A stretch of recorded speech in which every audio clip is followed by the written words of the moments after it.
नमस्कार, डेली 24 भारत देख रहे हैं आप। मैं हूं आपके साथ साहिल धुलिया। बुलेटिन की शुरुआत करेंगे पाकिस्तान के इस्लामाबाद में कल होने जा रही अमेरिका और ईरान की शांति वार्ता को लेकर संशय की स्थिति है। रिपोर्ट्स में दावा किया जा रहा है कि ईरान ने बैठक में शामिल होने से इनकार कर दिया है। ईरान का कहना है कि जब तक लेबनान में युद्ध विराम लागू नहीं किया जाता वो कोई भी समझौता नहीं करेगा। इससे पहले 7 अप्रैल को अमेरिका और ईरान 2 हफ्ते के सीज फायर पर सहमत हुए थे। यह भी तय हुआ था कि दोनों देशों के नेता पाकिस्तान में मीटिंग के लिए मिलेंगे। बातचीत शनिवार को इस्लामाबाद में होनी है। इसके लिए अमेरिकी डेलीगेशन आज इस्लामाबाद पहुंचेगा। अमेरिका का कहना है कि ईरान में कोई संवर्धन नहीं होगा। ईरान को अपना सारा हाई लेवल इनरिच्ड यूरेनियम बाहर करना होगा और न्यूक्लियर फैसिलिटीज बंद या सीमित करनी होंगी। दुनिया का बहुत सारा तेल और गैस होर्मुज से गुजरता है।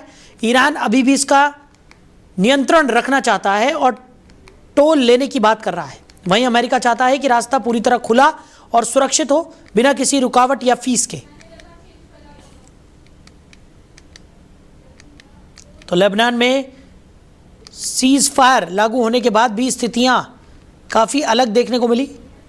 ईरान ने अमेरिका से बातचीत से इनकार कर दिया है। लेबनान में सीज फायर लागू होने तक कोई डील नहीं होगी, ऐसा ईरान का कहना है।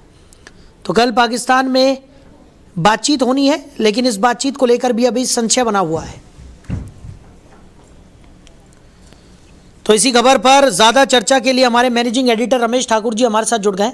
रमेश जी, कल इस्लामाबाद में अमेरिका और ईरान के बीच बातचीत होनी है, लेकिन उसको लेकर अभी भी संशय की स्थिति देखने को मिल रही है। क्या लगता है आपको? देखिए, ईरान का बयान आ चुका है इसके मामलों में। उन्होंने कहा आपको मीटिंग रखनी है, पीस वार्ता रखनी है, जो भी करना है आप कर लो। उन्होंने अपनी 10 सूत्रीय एक लेटर इजराइल को और अमेरिका को दे दिया है। उन्होंने कहा अगर हमारी इन शर्तों पे अगर आप बातचीत के लिए आगे बढ़ते हो तो हमारा भी प्रतिनिधि मंडल आपके साथ में शामिल हो जाएगा। अब इसमें क्या है, जो हम कल से इस बात पे बात कर रहे हैं, अमेरिका अपनी ढपली अपनी राग अपनाता हुआ जा रहा है, क्योंकि उनकी पटकथा है बिल्कुल अलग है। उनको जो करना है वो ही करना चाह रहे हैं। और सबसे बड़ा बात अभी बीच में ये निकल के आ रही है कि ईरान इस बात को लिए पहले से मना कर रहा था कि ये जो वार्ता हो रही है ये पाकिस्तान की भूमि पे ना हो, क्योंकि उस भूमि को अमेरिका ने पहले ही टेरर देश घोषित किया हुआ है। इजराइल ने भी वैसे ही किया है और इंडिया ने भी वैसे किया। तो फिर ऐसी कौन सी मजबूरी आन पड़ी कि आप पाकिस्तान की भूमि का इस्तेमाल कर रहे हो? आप खाड़ी के देश में किसी भी देश में आप कर लो, ओमान है आपका, बगल में कई सारे कंट्री, उसमें भी कर लो, लेकिन उस बात को भी नकारा गया है। लेकिन आपका बिल्कुल कहना सही है, मीटिंग तो होगी, ये तो तय है, क्योंकि पहले से ही ये प्रस्तावित है। मीटिंग होगी, खाना पूर्ति होगी उसमें, और कागजी कार्रवाई इनको जो करना है वो होगी। इससे उम्मीदें अगर हम लोग लगाएं कि इस मीटिंग के बाद में स्टेट हॉर्मुज को पूरी तरह खोल दिया जाएगा, सीज फायर कंटिन्यू रहेगा, युद्ध बिल्कुल खत्म हो जाएगा, मुझे ऐसी संभावना कहीं ना कहीं दिखती नहीं।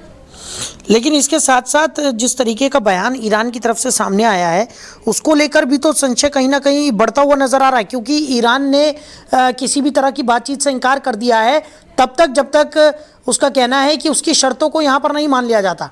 अब ऐसे में कल की अगर वार्ता की बात हम करें तो ये वार्ता होगी या नहीं होगी, ये बड़ा सवाल है। साथ ही साथ अगर वार्ता होती भी है तो उसका निष्कर्ष क्या निकलेगा, ये भी अपने आप में एक बड़ी पहेली बनता हुआ नजर आ रहा है।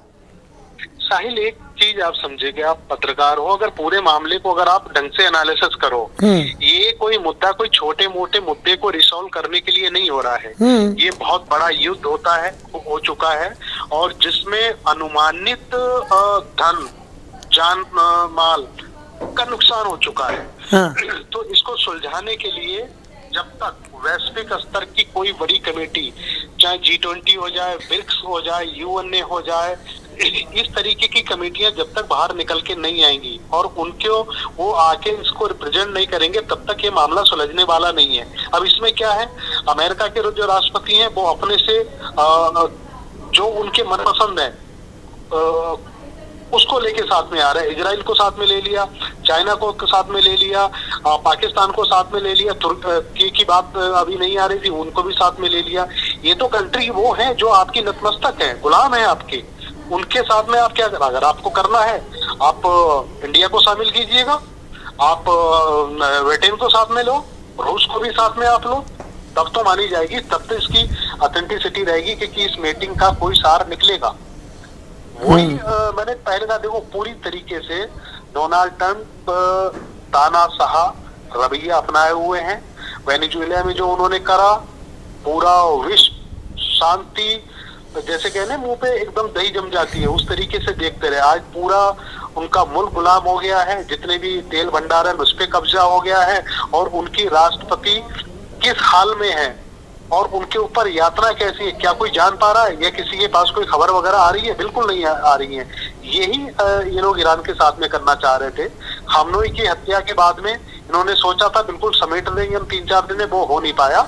अभी छटपटाहट जिस तरीके से अमेरिका की सामने निकल के आ रही है, वो उन देशों को शामिल कर रहे हैं ताकि उनसे अपनी जान बच जाए और उनके ऊपर हम कंधे पे बंदूक रख के हमें चला देंगे। जी बिल्कुल, अब यही देखना होगा कि इस वार्ता का क्या निष्कर्ष निकलकर सामने आता है, और कोई निष्कर्ष निकलता भी है या इसी तरह से जिस तरीके की स्थिति अभी तक हम देख रहे थे इस संघर्ष को लेकर, वही स्थिति अब आगे भी देखने को मिलती है। बहरहाल हमारे साथ जुड़ने के लिए रमेश जी और इस तमाम चर्चा के लिए आपका बहुत शुक्रिया। तो लेबनान में सीज फायर लागू होने तक कोई डील नहीं होगी, ऐसा ईरान ने साफ कर दिया है। कल पाकिस्तान में बातचीत होनी है, लेकिन इस बातचीत को लेकर अभी भी संशय बना हुआ है कि अमेरिका और ईरान के बीच किसी तरह की कोई सहमति बनती है या नहीं। वहीं भारतीय जनता पार्टी ने पश्चिम बंगाल के लिए पार्टी का घोषणा पत्र यानी भरोसे का पत्र जारी कर दिया है। इसमें महिलाओं को 3000 महीना, युवा बेरोजगारों को 3000 महीने की मदद, पहले 6 महीने में यूसीसी लागू करना और सरकारी कर्मचारियों को 45 दिन में 7वां वेतनमान देने की घोषणा की गई है। केंद्रीय गृह मंत्री अमित शाह ने पत्र जारी करते हुए कहा कि बंगाल की जनता के लिए पिछले 15 साल बुरे सपने के जैसे रहे हैं। ममता घुसपैठियों के जरिए तीसरी बार सीएम बनी है। हम घुसपैठियों को डिटेक्ट, डिलीट और डिपोर्ट करेंगे। राज्य में 2 फेज में 23 और 29 अप्रैल को वोटिंग होनी है। रिजल्ट 4 मई को सामने आएगा।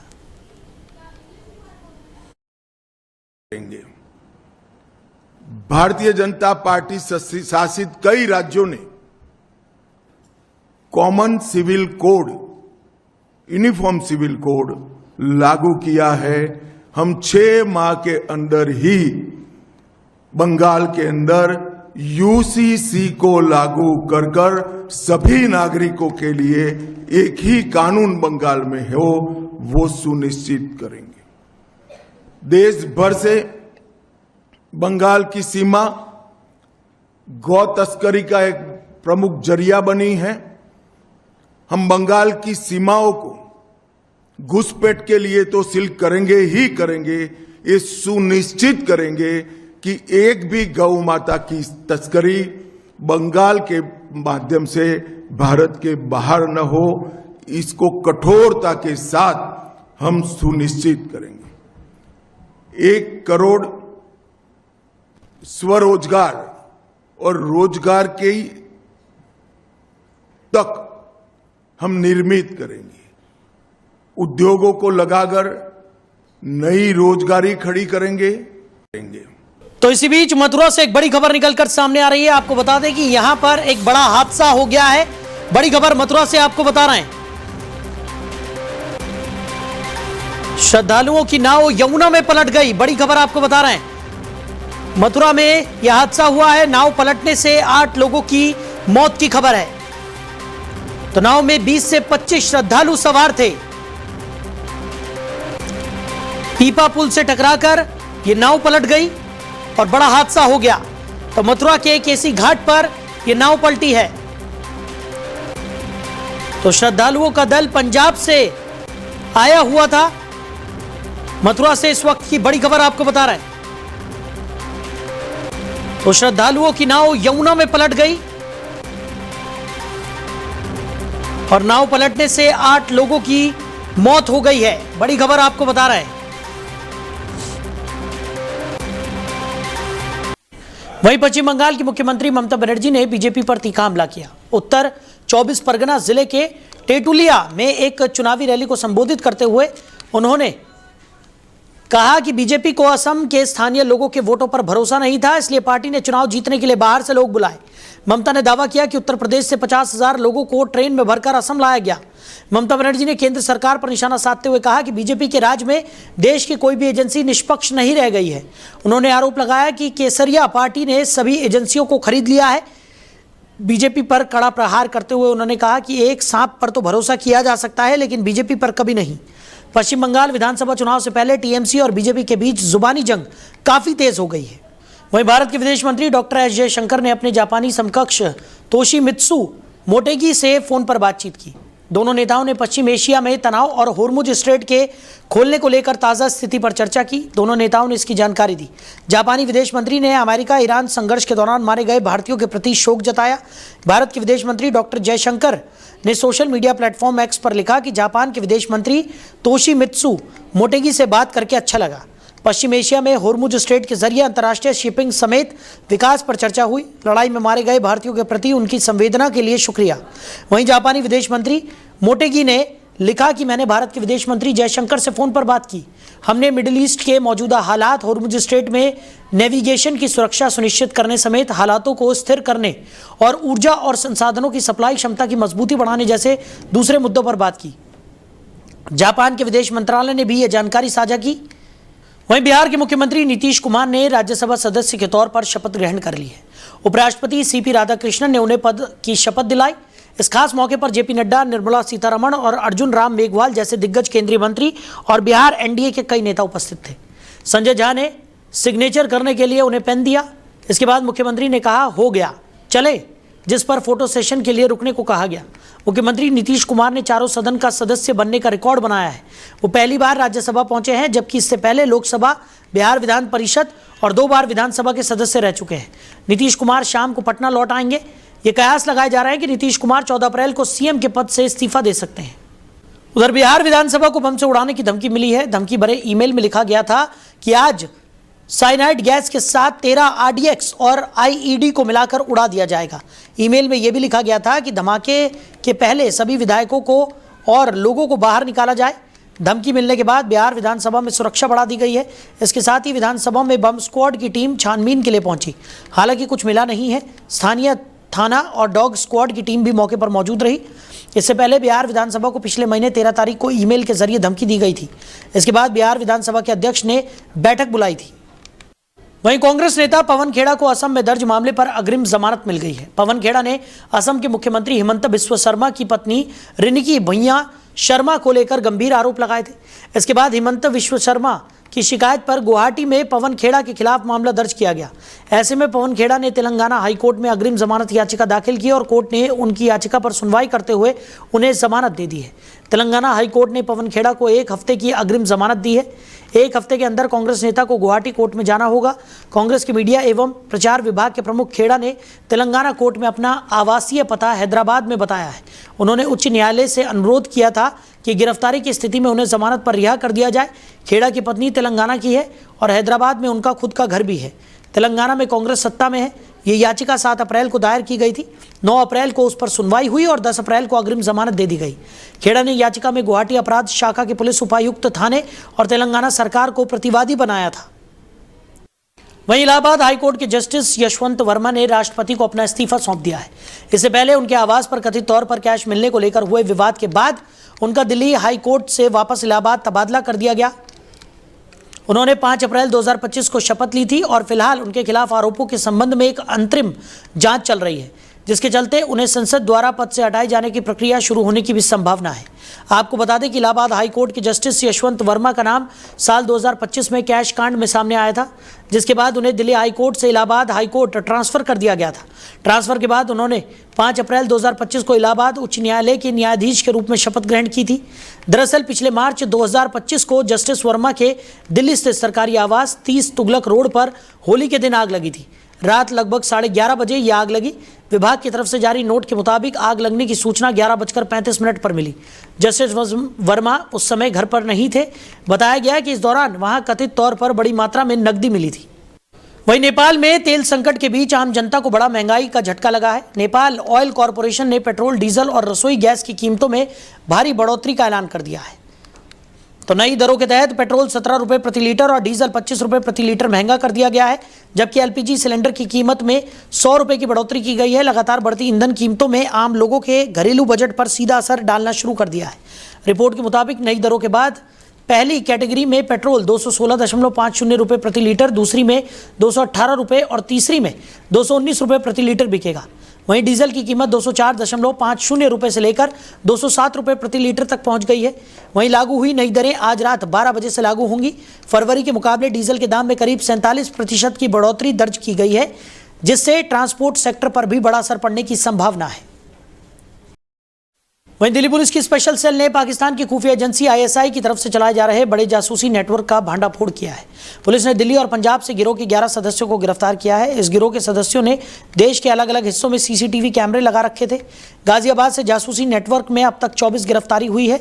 इसी कड़ी में कार्रवाई करते हुए सोशल सेल ने अब दिल्ली और पंजाब से 11 सदस्यों को गिरफ्तार कर लिया है। पकड़े गए सदस्य टेरर मॉड्यूल की तरह काम कर रहे थे।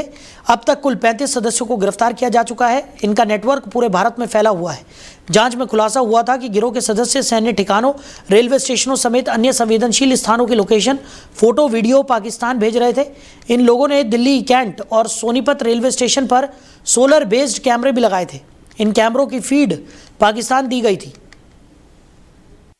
वहीं मुंबई एयरपोर्ट पर 29.37 किलो सोने के साथ 24 केन्याई महिलाओं को गिरफ्तार किया गया। डायरेक्टरेट ऑफ रेवेन्यू इंटेलिजेंस ने इनसे 37.74 करोड़ का सोना जब्त किया है। महिलाएं सोना कपड़ों और बैग में छिपाकर ला रही थी। डीआरआई को इनपुट मिला था कि केन्या के नैरोबी से आने वाली कुछ महिला यात्री सोना लेकर मुंबई पहुंचेंगी। इसके बाद छत्रपति शिवाजी महाराष्ट्र के महाराज अंतर्राष्ट्रीय हवाई अड्डे पर दहाबू बिल्ट्स ऑपरेशन चलाकर संदिग्ध यात्रियों को रोका गया। जांच में महिलाओं के पास से 29.37 किलो सोना बरामद हुआ। इनमें 25.10 किलो सोने की सिल्लियां और 4.27 किलो जेवर शामिल है। महिलाओं को सोना छिपाने और एयरपोर्ट जांच से बचने के तरीके सिखाए गए थे। इससे साफ है कि काम एक संगठित नेटवर्क के जरिए किया जा रहा था, जो कैरियर्स के माध्यम से सोना भारत भेज रहा था। गिरोह खुद सोना नहीं लाता था, बल्कि पैसों के लालच में लोगों को कैरियर बनाकर तस्करी करता था। वहीं देश की प्राइवेट एयरलाइन स्पाइस जेट गंभीर संकट से गुजर रही है। परिचालन क्षमता घटने पर कंपनी ने 20% स्टाफ कम करने का फैसला किया है। इनमें 500 से ज़्यादा कर्मचारियों को बिना वेतन अस्थायी अवकाश पर भेजा जा सकता है। एयरलाइन के पास 6,800 कर्मचारी हैं। अपने केवल 13 विमान बेचे हैं, जिनमें 10 बोइंग और 3 Q400 शामिल हैं। इसके अलावा 14 विमान वेट लीज पर चल रहे हैं। सीनियर अफसरों को जनवरी से वेतन नहीं मिला है और अन्य कर्मचारियों की सैलरी 2 से 3 महीने देरी से मिल रही है। कंपनी पर जीएसटी, टीडीएस और पीएफ का 100 करोड़ से अधिक बकाया है। टीडीएस अप्रैल 2025 से और जीएसटी 5 महीनों से जमा नहीं हुआ है। एयरलाइन ने इस्तीफा दे चुके दर्जनों इंजीनियरों को 3 महीने का नोटिस पीरियड खत्म कर दिया है। 31 मार्च के आदेश के बाद इन कर्मचारियों को तुरंत नौकरी छोड़ने को कहा गया है। तो फिलहाल इस बुलेटिन में मेरे साथ इतना ही। आप बने रहिए और देखते रहिए डेली 24 भारत। नमस्कार।